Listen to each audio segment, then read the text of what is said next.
Alô você, nós estamos começando aqui mais um episódio do Arival Cast, o pior podcast das redes sociais, né? Eu sou Arival Dias Casimiro, sou pastor aqui da Igreja Presbiteriana de Pinheiros. E hoje nós temos aqui um convidado especial, o Davidson, ex-jogador de futebol, mais conhecido como Bobô. E o tema, né, nosso aqui hoje é Vida Após os Gramados. A missão continua. Bobô, sua saudação aí para os nossos telespectadores aí. Primeiro é uma honra estar aqui, queria agradecer e falar que já estava há um tempo esperando uma oportunidade de bater um papo com o pastor, meu pastor, né, da igreja. Tá bom. Só dar umas informações aqui, o nosso convidado é casado há 20 anos com a Raquel Studes, pai da Júlia, da Luísa e do Davi, né? Ele é natural de Pernambuco, lá de Gravatá, mas foi criado na Paraíba e depois veio para as categorias de base do Corinthians, aqui em São Paulo, iniciou a sua experiência internacional em 2006 e atualmente ele é membro da Igreja Presbiteriana de Pinheiros. Ele está envolvido aqui nos ministérios, principalmente de resgatar a vida lá na Cracolândia, não é isso? Isso, a gente está aí junto com, não só eu como a minha esposa também, junto com o Marcão. O Marcão, certo. Que tanto trabalha aí. Gente, antes da gente começar o bate-papo aqui, eu tenho que falar dos nossos patrocinadores. São dois principais. O primeiro deles é Riveste, Revestimentos Ecológicos. Eles oferecem essas placas, ou essas pastilhas em placa de revestimento que podem ser aplicadas sobre azulejos já existentes, sem necessidade de quebra-quebra, né? Reforme a sua casa de forma fácil, de forma limpa, usando esse material. Visite o site aí, www.riveste.com.br. Assista o vídeo a seguir.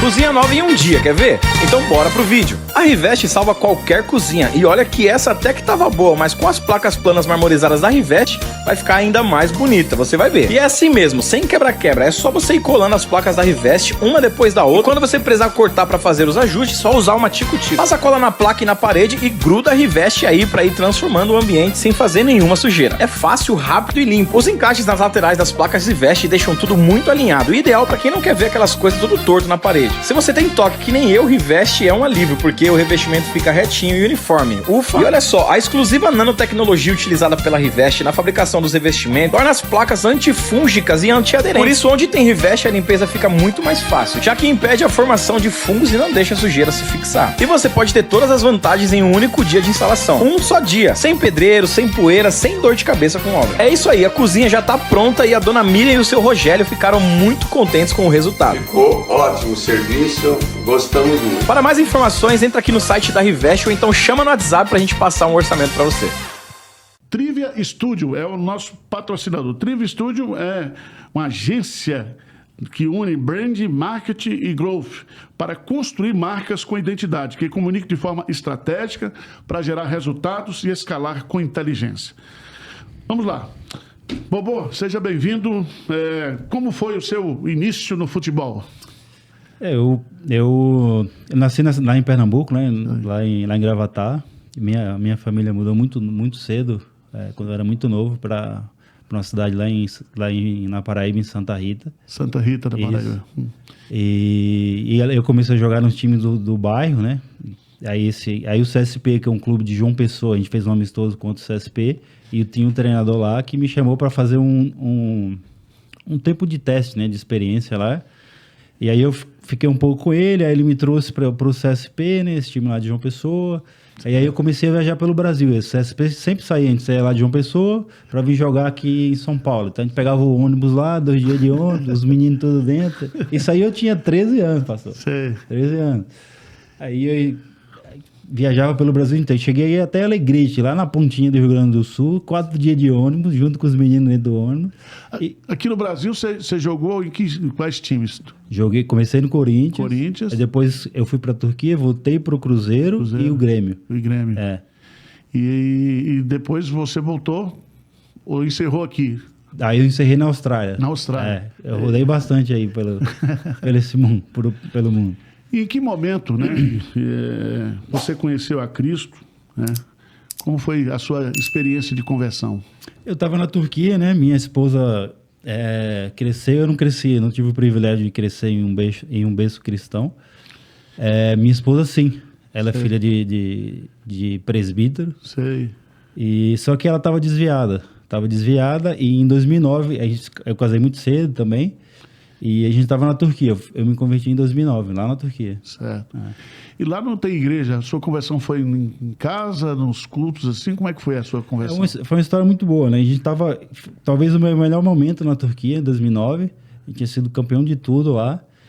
E a gente estava numa final em Izmir. Sim. E ela entrou no campo depois do jogo. Eu vou contar porque ela faz parte dessa história. Sim.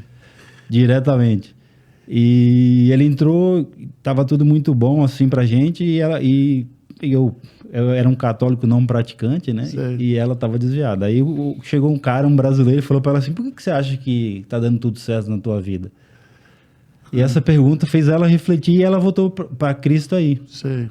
E acabou o jogo, a gente foi embora pra casa, e ela me contou a história. Eu não sabia muito bem dessa história dela, da igreja, onde ela foi criada. E a partir disso, não veio só eu, como também quem estava ao meu redor. Ela orava. Eu vou falar para você, pastor, oração de presbiteriano de berço é pesado. E a turma chama de sorveteriano, né? E ela orou ali por um tempo, né? Não foi logo em seguida como me converti nem nada. Ela orou por um tempo para que Deus desse não só um, porque ela estava sozinha lá, né? No meio da gente. Desse um grupo para poder a gente começar a estudar a palavra. E aí foi as amigas dela, foi mais um pessoal lá. Sei. E a partir daí a gente começou a se reunir em casa, né? Sei. Se reunir em casa, assim, foi um negócio meio diferente, né? Sei. Não tinha igreja, a gente se reunia em casa para estudar a palavra. Ela que tinha mais conteúdo, a base presbiteriana, que tinha mais conteúdo, e a gente foi assim o começo. Como foi manter a fé firme em Jesus em meio a esse mundo futebolístico aí, essas pressões, essas vaidades que existem no mundo do futebol? Pastor, a minha visão desde o princípio, quando eu me converti, era assim. Eu entendi isso muito rápido e facilitou muito a minha vida dentro do futebol. Assim, tudo que a gente faz aqui, o teu trabalho, o que a gente vive é passageiro. Certo. Se a nossa visão, eu entendi desde o princípio, se a nossa visão não tiver no principal, eu posso ganhar o que for aqui, eu posso ter o que for, você não vai levar nada quando você morrer. Então, a minha visão foi sempre... Sei. Estou entendendo. Além daquilo que o mundo proporciona e que o meu trabalho proporciona. Não que eu não né, E você também... aproveitei. Qual foi a importância aí da sua família, da Raquel, para você? Né? Porque você tem uma família estruturada, 3 filhos, casado há 20 anos. Isso é muito difícil aí no mundo futebolístico, né? É difícil. Eu casei novo, né? Tinha 19 anos, ela tinha 22. Conheci ela no São João, viu, pastor? Tava desviado aí no São João. Na festa junina dentro do Corinthians. Eu conheci ela, a primeira vez que eu vi ela, eu tinha 15 anos. Sim. E eu já estava aqui em São Paulo, jogando nas categorias de base do Corinthians. Sei. E ela estava lá, e depois perdemos o contato, e eu reencontrei ela. Eu tinha 18 para 19. Sei. E eu casei com 19. Sei. E estamos aí há 20 anos já. E a gente observa que você tem uma família estruturada, né? Você conseguiu também fazer seu patrimônio nesse período, organizar sua vida financeira e econômica? Porque tem muito jogador que ganha dinheiro, depois gasta tudo, né? A grande maioria, infelizmente, ainda é uma realidade ainda do mundo do futebol. Você ganha muito dinheiro rápido e você não está preparado para aquilo. E acontece inúmeras coisas ao redor que também faz você fazer muita coisa errada e perder o dinheiro, né? Certo. Mas eu sempre fui meio pé no chão, assim, né? Sempre procurei. Falei, eu não vou abrir nada porque eu não sei fazer nada fora isso. Eu vou abrir, eu vou quebrar. Então, não vou. Você começa a entrar nesses pensamentos e o que eu fiz foi, através do irmão dela, me apresentou um cara de uma corretora, certo, de investimentos, que falou, cara, deixa aí, você não quer fazer nada, deixa aí rendendo, vai ficar rendendo até o resto da tua carreira, faz um plano para que depois que você pare, você consiga ter uma renda para viver, e depois, quando você parar, você fica com tranquilidade para decidir o que você quer fazer da sua vida, né? Gente, tá gostando aqui? Esse aqui é o grande Bobô. Infelizmente não consta no currículo dele ter jogado no Palestra Itália, né? Que engrandeceria o nosso time lá. Você que está nos assistindo aí, compartilhe, né? O nosso endereço, o Arivalcast, tem aí dezenas de episódios, né? Entrevistando pessoas que tiveram e que têm uma experiência pessoal com Cristo, gente que faz, gente que é crente, gente que está pronto para servir. O Bobô, com a sua querida esposa, quando chegaram aqui em Pinheiros, eles já começaram a se envolver no ministério de salvar pessoas. Nós também gostaríamos de divulgar aqui esse material, né, o nosso material aqui em Pinheiros. Nós temos os grupos de pastoreio, são os pequenos grupos de estudo bíblico, né? Esse aqui mesmo, todo cristão é um missionário, treinando crentes para ganhar almas para Cristo, né? Então, se você quer montar aí na sua igreja, que você quer começar na sua casa um grupo de estudo bíblico, então o material já está pronto aqui, estudo indutivo, nós temos aí vários volumes. Bobô, após a sua conversão, você percebeu alguma mudança em si mesmo? E como você passou a lidar com situações complicadas e difíceis na sua vida? Sim, pouco a pouco, né? Eu acho que foi uma caminhada, assim, na verdade. Você vai aprendendo e o Espírito Santo vai te direcionando e te incomodando em algumas coisas que você fazia antes de se converter. Então, comigo foi assim. Não foi ninguém que me falou. Era estranho, porque antes de eu me converter, eu não sentia nada. Por exemplo, você vai lá falar uma mentira que não afeta ninguém, mas você acaba falando alguma coisa desse tipo, entendeu? E depois que eu me converti, que acontecia situações como essa, eu ficava incomodado. Incomodava.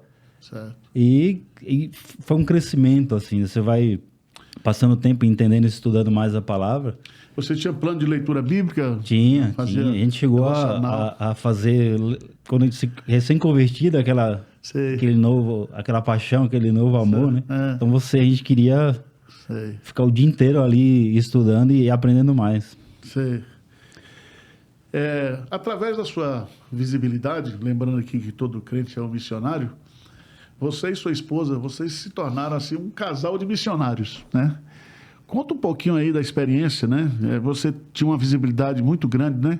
Se você chegar lá na Turquia, né? Principalmente na região de Istambul, e perguntar quem é Bobô, você vai ver, né? É autoridade lá, é famoso lá, né?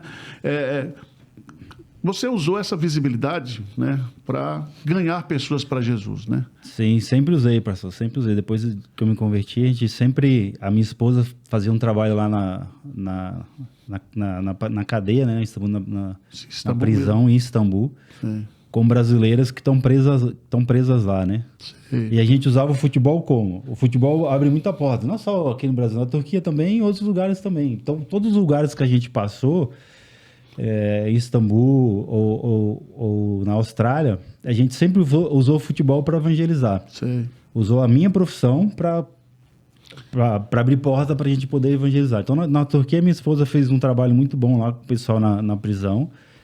Na Austrália, já com a igreja brasileira dando suporte, eu cheguei na igreja e perguntei para eles, como é que eu posso fazer alguma coisa na igreja? Quero me envolver com a igreja, quero trabalhar de alguma maneira.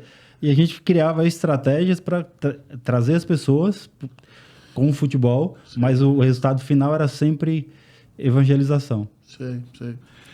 Hoje o número de jogadores cristãos evangélicos no mundo do futebol tem crescido ou não? Ou na sua época era tem diferença de hoje para aquela época? Tem crescido. Se você for... Todos os clubes, se você for hoje no Brasil, tem a parte do pessoal que se reúne lá, tem alguém que vai dar uma palavra para eles lá, sempre tem. E eu vejo um crescimento. No Grêmio, por exemplo, em 2015, 2016, que eu estava no Grêmio, a gente tinha a reunião da gente, sempre vinha alguém para dar uma palavra, a gente mesmo estudava antes dos jogos, só que aquele negócio, né, pastor? Do outro lado tem gente orando também, e aí? Quem Deus vai ouvir, né? Quem Deus vai abençoar quem amanhã, 4 horas da tarde no E jogo. você, quem era o seu treinador do Grêmio lá na O época? meu foi o Roger Machado. Ah, o Roger? Peguei o Roger Machado, um excelente treinador, me ensinou muita coisa. Tenho uma amizade ainda até hoje com Hoje ele. ele tá no Internacional, é isso? Tá no Internacional. Foi pro outro lado, lá, o lado vermelho da cidade. Mas é a profissão, É a né? profissão, é verdade. Eu quero pedir você para se inscrever no canal, curtir, compartilhar os episódios e pregações, né? E se você quer se aprofundar nesses temas, né, bíblicos, teológicos, visite o site da Ezion Editora, a nossa editora. Você tem lá não somente o material produzido pela nossa editora, mas de dezenas de editoras evangélicas. Então, o nosso site, além de ser o site da editora, é um site de livraria. Você pode comprar aí, entra lá e toda a renda dessa editora vai para a obra missionária, certo? Vai para ajudar a furar os poços. Às vezes a gente leva material, agora mesmo foi o material para Angola, Bíblia, etc. E o lucro é reinvestido, né, no crescimento da editora e principalmente na questão da obra missionária. Me diga uma coisa aí, que hoje acabou a carreira, né? O Brasil é muito ingrato porque esquece muito os seus heróis, inclusive os clubes. Fora dos gramados, como é que está a sua missão, como é que está a sua vida? Depois que eu parei, pastor, eu sempre fui envolvido, né? Quando eu não estava jogando, sempre fui envolvido com a Missão Sena, sempre me envolvi em alguma coisa. Missão Sena, explica para mim o que é. Missão Sena é uma missão, missão evangélica, né? Sei. Que tá no centro de São Paulo há mais de 37 anos. Certo. Então ela trabalha com alguns pilares lá, né? Que é o resgate das pessoas que estão na rua. Sim. De reintegração social, resgate.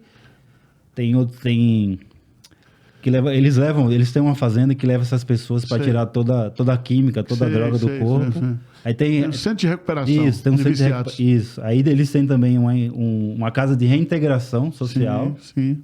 Eles também têm uma creche que atende aquele pessoal, as famílias do centro ali, né? Hoje a população de rua de São Paulo é grande, né? É grande. É uma coisa impressionante. E eles fazem um trabalho muito legal. Eu estou envolvido lá também. E também estou com o Marcão aqui no resgate, né?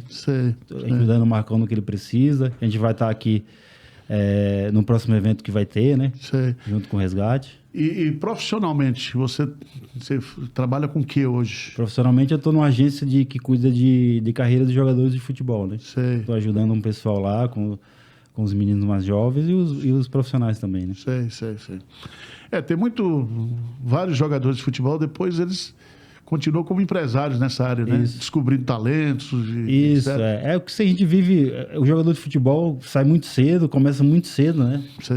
Então eu vivi ali um bom tempo em alojamento do Corinthians, ali na base do Corinthians, e a gente vive esse mundo durante 25 anos da vida ali, e quando você se vê, quando você para, você tem ali os 30 e pouco, quase 40, tem a vida inteira pela frente, e você, vou fazer o que agora? Então a gente tenta se preparar durante ali os últimos anos da carreira para que quando chega você já tenha uma direção a seguir, porque senão você entra. Tem muitos que entram em depressão, né? Se você não tem um caminho, muitos entram em depressão. Alguns viram comentaristas de futebol, né? Muitos, né? Agora sim, antes não tinha isso, né? Agora tem muitos aí. Agora, me diga uma coisa, qual tem sido hoje o maior desafio da sua vida, né? Eu vejo que você tem uma família estruturada, graças a Deus, né? E qual o desafio assim que você vê e qual o propósito da sua vida, uma coisa que você quer fazer? Porque profissionalmente como jogador você se realizou, então é como se fosse um recomeço, uma retomada, né? Como é que você vê isso aí? Quando eu parei na Austrália e voltei, o nosso primeiro objetivo era vamos achar uma igreja que a gente consiga levar nossos filhos, certo? Para que eles... A gente sabe da situação do Brasil hoje em dia. Então, para a gente, na nossa visão como família, era trazer nossos filhos para a igreja para que eles convivessem com o pessoal. Esse foi o meu primeiro objetivo. Eu tirei um tempo para mim. Um ano. Um período sabático. Isso, sabático para eu descansar um pouco, porque o futebol te exige muito, né? E eu tirei um tempo. E agora eu retornei com esse projeto agora de cuidar de carreira de jogadores de futebol. Certo. Muitas coisas que a gente passou e já viu, a gente tenta ajudar os meninos nessa caminhada. Mas a primeira coisa é a criação dos filhos. Eu tenho a Júlia, que tem 19 anos, tenho a Luísa, que tem 16, e o Davi, que tem 12. Sei. Então, eles já estão envolvidos aqui na igreja, conhecem muita gente, já estão nos acampamentos aqui. Então, o nosso primeiro objetivo como família foi esse. Certo. Me diga uma coisa, agora, porque tem muita gente que nos assiste aqui que gosta de futebol, né? Eu trouxe o Souza aqui uma vez e agora estou trazendo você, recebendo você. O futebol melhorou ou piorou? Boa pergunta, viu, pastor? Porque eu sinto que com essa questão da profissionalização, com essa questão dos patrocínios, né? Assim, magistrais, né? Sim. Eu me lembro que eu sigo o Marcão, né? Do Palmeiras, eu sigo ele.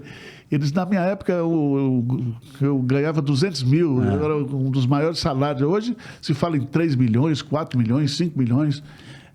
Nessa parte financeira melhorou muito, né? Sei. Os patrocínios de antigamente nem se compara ao que é hoje, né? Sei. Então, hoje entra muito mais dinheiro nos clubes. Os jogadores estão ganhando muito mais hoje em dia do que naquela época. Mas, assim, melhorou por essa parte. Mas tem uma parte que piorou. Sei. Tem uma parte que piorou, por exemplo. Hoje, estou falando do que eu estou vendo hoje, no meu trabalho hoje. Hoje, os meninos de base estão ganhando salários que... Sei. Isso não é que seja ruim para o menino em si. Só que, assim, como que você vai explicar para o menino que ele com 16, 15 anos está ganhando um super salário desse, mas ele não é profissional ainda? Sei. Se ele não vira um profissional, esse menino não vai ter mais nada. É um salário, ele não vira profissional e de repente ele tem um contrato de formação na base de um clube até os 17 anos. Quando chegar esse final de contrato e ele não virar um profissional, ele no outro mês é zero. Sei. Você vai de 30 para zero, você vai de 20 para zero. Sei. Como é que você trabalha a cabeça do menino para ele não achar que já é um jogador profissional e trabalha com os pais também? Muitas vezes tem que falar com os pais, porque às vezes os pais atrapalham bastante nessa época. Então é um trabalho que tem que ter muito cuidado e tem que ser bem explicado para não se perder no meio, entendeu? Antigamente, os valores surgiam na várzea, né? Sim. Depois foram acabando os campos, as peladas, e hoje agora tudo também se tornou muito profissional. Eu não sei, parece-me que alguns anos atrás surgiam mais craques, né? Assim, mas surgindo mesmo. Mas hoje eu vejo aí, tem garoto de 10 anos que já tem um contrato com a empresa para poder... Como é que você vê isso?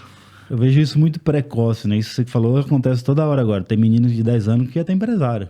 Até antes. Sei. Eu falei, daqui a pouco vai estar na barriga da mãe e o pessoal vai estar assinando contrato na barriga da mãe e vamos ver se ele chuta do lado esquerdo ou do lado direito da barriga da mãe. Sei.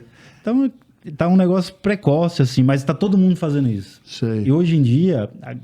Antigamente a gente achava onde, né? Os craques, nos campinhos de terra, né? É isso. Hoje não tem. Procura campinho de terra aqui em São Paulo, não tem. Não tem. Foi tudo substituído pelos society, esses campos society que tem por aí. Então hoje tem muitas escolinhas em São Paulo, onde o pessoal que faz a captação de jogadores vão olhar esses lugares e aí acham aqui, outra ali, acha atrás. Mas realmente está muito precoce hoje em dia, mas é o que pede o nosso tempo de hoje, né? Sei. Você que está nos assistindo aí, né, por favor, se inscreva aí nos nossos canais, né? No final vai sair o canal aqui do Bobô também, para você conhecê-lo mais. Se quiser convidá-lo para alguma entrevista, algum testemunho, ele estará sempre à disposição. Como você tem visto, né, o impacto que a missão gera na vida das pessoas, principalmente desse meio, quer dizer, você vê transformação, porque parece-me que hoje ser evangélico virou assim um negócio meio charmoso, né? Tanta celebridade, diz, eu agora sou evangélico. E tem até alguns jogadores aí, quando você vai olhar para a vida da pessoa, não coaduna, né? Como é que você vê isso, Popó? Eu acho que assim, o evangelho é transformação, né? Transformação de vida. Então, a partir do momento, você tem que enxergar uma transformação. Então, a gente faz muito trabalho. Por exemplo, eu faço um trabalho com futebol lá na Missão Sena. Então, tem 3 categorias, tem uns 50 meninos lá. Sei. O Marcão me ajuda com isso lá, o pessoal do Resgate me ajuda com isso lá. Faz um devocional, às vezes eu faço, o Marcão faz com o pessoal. Então, você tenta passar para eles algo fora da realidade deles ali. Só que assim, eles estão olhando a minha vida, né? Olhando a minha vida. Eu preciso ter uma referência. E eu não posso falar de Jesus ali para eles e lá fora eu ser uma pessoa diferente. Certo. Então, desde a minha conversão lá na Turquia, eu sempre né, fui crescendo, entendendo melhor a palavra, e aí a mudança vem. Sei. Então, tudo que a gente fez foi tudo que eu fiz e faço passando, mas muitos deles, com esse exemplo dos meninos da Missão Sena, do futebol, olhando a minha vida. Certo. Eu não posso falar uma coisa e fora fazer outra, entendeu? Sei. A gente é sal da terra e luz do mundo, né? E todo mundo, de fato,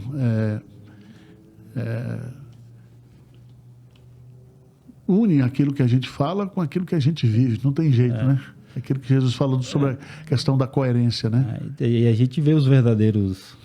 Tem muita gente aí que se diz, mas a gente não sabe. Então, você olha muita vida que a pessoa vive fora daquilo que ela fala, né? Como é que você vai identificar, né?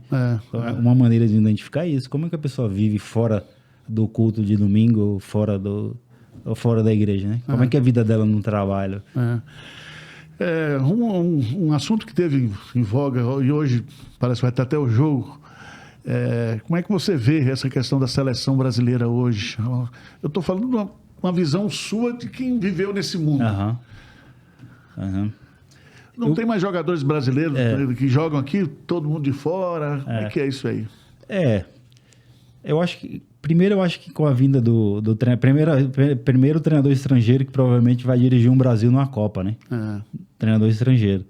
E eu acho que o pessoal que está cuidando lá na CBF estão tentando de tudo. Já colocaram muitos brasileiros lá e não vai. E agora vamos colocar um estrangeiro para ver se dá certo. Sei. Se você pega o histórico do campeão da última Copa em 2002, a gente tinha ali Ronaldo, Rivaldo, Kaká, Ronaldinho Gaúcho, todos eles jogando em clubes da Europa. Certo. E sendo todos eles melhores do mundo, né? Sei. E aí você olha para nossa seleção hoje, quem foi o último brasileiro melhor do mundo? Você nem vai lembrar. E se eu não me engano foi o Kaká. Sei. Entendeu? Então a gente sabe que a safra que a gente vive hoje de jogadores, quando você compara com o que a gente tinha, é um nível, o nível que a gente tinha era um nível muito maior assim de qualidade, né? Sei. Só que assim, o futebol hoje é global, tá todo mundo vendo o que o outro tá fazendo. Era isso aí, o futebol hoje é globalizado, né? Não tem mais ninguém bobo, né? Não tem. Você pode estar lá no Japão e a pessoa aqui sabe o que você tá fazendo no Japão e vice-versa. Você não tem mais ninguém bobinho aí. E lá na Turquia, você foi campeão lá em... Eu fiquei no total 10 anos na Turquia, campeão da Liga, campeão da Copa várias vezes. Sei. Qual era o time lá? Primeiro foi no Beşiktaş em Istambul, 6 anos. Aí depois eu fui para a região da Capadócia, ali em Kayseri, que eu fiquei 3 anos, e mais um ano no Alanya. Alanyaspor, que é um time do Mediterrâneo, ali do Mar Mediterrâneo. Sei. E como foi essa experiência lá na Turquia, assim... É diferente aqui do Brasil? O futebol lá é diferente daqui? Eu saí daqui do Corinthians, era ali o ano 2005, fui campeão brasileiro, com aquele Corinthians 2005. Sim. Aí em seguida, em janeiro de 2006, eu recebi uma proposta de empréstimo para o Beşiktaş da Turquia. Sim. Aí conversei com o pessoal, eles me liberaram lá, na época o treinador era o Tite. Sim. Aí eu conversei com o Tite, ele me liberou. Sim. E aí eu fui emprestado 6 meses. Aí fui bem nos primeiros 6 meses e o clube lá me comprou. Aí eu fiquei mais 5 anos nesse clube. Total de 6 anos no Beşiktaş. Aí voltei. É o terceiro maior time. É o terceiro maior time da Turquia, né? Sei. Os 3 grandes estão em Istambul, né? Sei. E aí eu voltei depois dessa passagem pelo Beşiktaş, eu voltei pro Cruzeiro, lá em BH. Uma fase difícil do Cruzeiro, foi uma fase ruim, quase caiu ali no Brasileiro, 2011. 2011. Aí depois eu voltei pra Turquia de novo, fiquei mais 3 anos no Kayseri. Aí vim pro Grêmio. Aí eu tive uma fase boa, foi aquele time do Grêmio, foi a formação daquele time do Grêmio que ganhou Libertadores, Copa do Brasil. Sei. Eu saí no ano que o Grêmio ganhou a Copa do Brasil, 2016, e formou aquele super time do Grêmio que ganhou bastante coisa aí. Sei. E aí depois do Grêmio receberam a proposta para ir para a Austrália, né? Sei. Aí foi 4 anos na Austrália. Sei. Jogando futebol. Jogando futebol. A diferença do futebol, você perguntou a diferença do futebol do Brasil para a Turquia, é um futebol bem parecido, assim, viu? Sei. Principalmente fora, assim, da torcida, a torcida é muito apaixonante, assim, gosta muito, o estádio lotado sempre. Sei. E é um futebol bem parecido, assim, com o futebol brasileiro, é lógico, né? O futebol brasileiro tem toda a técnica do jogador brasileiro, que a gente sabe, jogadores mais técnicos, mas parecido, assim. A paixão pelo futebol. A paixão pelo futebol quando eu fui é maior até. Da brasileira, ele só cita nome de jogador de futebol. É maior e as até. novelas turcas agora que estão bombando no Brasil. Olha, nós estamos chegando aí na reta final aqui do nosso bate-papo. Me conta aí alguma experiência que você viveu, né, que marcou sua vida, um testemunho que marcou a sua vida e que você pode compartilhar aqui conosco, né? Eu tenho lhe acompanhado desde quando você chegou aqui na igreja. Eu vejo que você vive bem com sua família integrada na igreja, mas você já passou por alguns aperreios mundo afora aí, né? Teve alguma coisa que marcou a sua vida, assim, um testemunho que você poderia dar, né? Tem principalmente assim, eu sempre levei a minha vida, não só na igreja, porque na Turquia não tinha igreja, a gente se reunia em casa, usar como exemplo. Então, tudo que a gente fosse fazer, a gente fazia pro reino, certo? Sei. Então, a gente se reunia em casa, a gente não entendia muita palavra, mas a gente se reunia em casa para estudar. Sim. E isso foi, a gente não percebe quando está acontecendo, mas quando você passa, você olha para trás e fala, nossa, olha isso, que experiência legal. Muitas coisas que aconteceram na Turquia, de gente que a gente encontrou depois, que olha, eu me converti porque sua esposa foi levar uma Bíblia na cadeia, me converti porque a primeira palavra que eu escutei foi na casa de vocês. Sim. E isso não só na Turquia, na Austrália, com o trabalho que a gente fazia do futebol, a gente atraía, fazia uma escolinha para os meninos e tal, e as famílias dos brasileiros iam, que é uma igreja brasileira lá, e tem muito brasileiro em Sydney, né, que a gente morou. E eles vinham, e hoje tem gente que isso faz quase 10 anos na Austrália. Sei. E hoje tem gente na igreja, pelo aquele evento que a gente fez. Sei. Então essas coisas trazem um fruto do trabalho, uma experiência muito legal assim para nossa vida, porque a nossa missão sempre foi, vamos usar o nosso trabalho para abrir porta para evangelizar. Certo. Então por onde a gente passou, a gente fez isso e a gente vê um frutinho ali, outro aqui. E por que você veio parar aqui na igreja de Pinheiros, né? Porque o nosso DNA aqui é missionário, parece que isso... Então, esse foi um dos motivos, né? A gente, como eu falei, a gente tinha voltado a gente já assistia a IPP-TV na pandemia ali, quando começou. Sim. E quando a gente voltou, vamos lá. E a Missão Sena, minha esposa veio falar com o pastor Mariano aqui. Sim.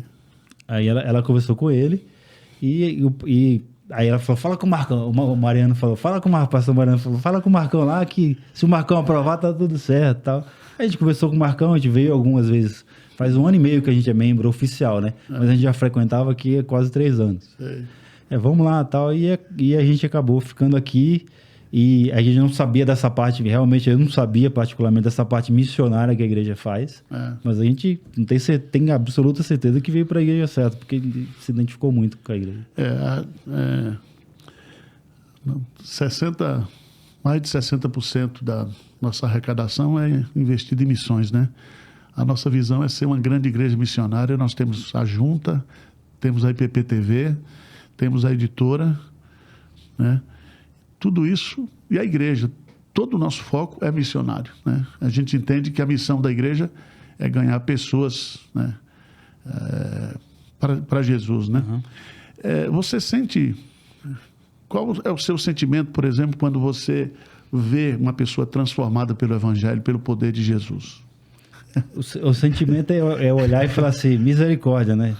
Só o Espírito Santo mesmo para transformar desse jeito, porque nas nossas forças a gente até quer, né? Mas a gente não consegue. Se o Espírito Santo não tocar, se ele não for alcançado pela graça, Certo. é impossível. Então, quando você vê uma situação dessa, o coração se alegra, né? Sei. Eu queria que você, para a gente encerrar, né? Estamos chegando aqui. Você olhasse para aquela câmera ali e desse uma palavra de encorajamento para aquela pessoa que está aqui nos assistindo. E principalmente, Bobô, tem muita gente que acha que não dá para servir a Deus no trabalho, né? Na sua profissão. E você, com o apoio da sua esposa, você usou a sua profissão para levar muita gente para Jesus, né? Abriu sua casa para ter grupos de estudo bíblico, de oração, né? Dê uma palavra de encorajamento, né? Para aquelas pessoas que acham que não dá para servir. Olha ali, dá um recado bem caprichado. Né? Eu queria falar que é possível sim.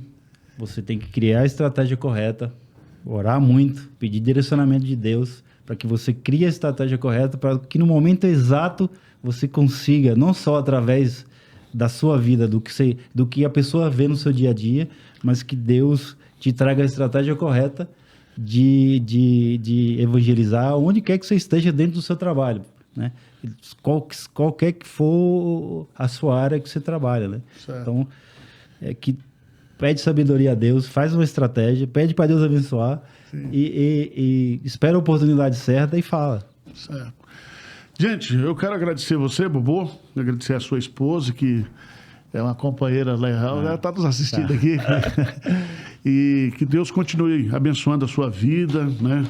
A vida da Raquel, dos meninos, e que Deus o preserve e que você continue fazendo esse ministério bonito que você tem feito, dando esse testemunho maravilhoso de vida.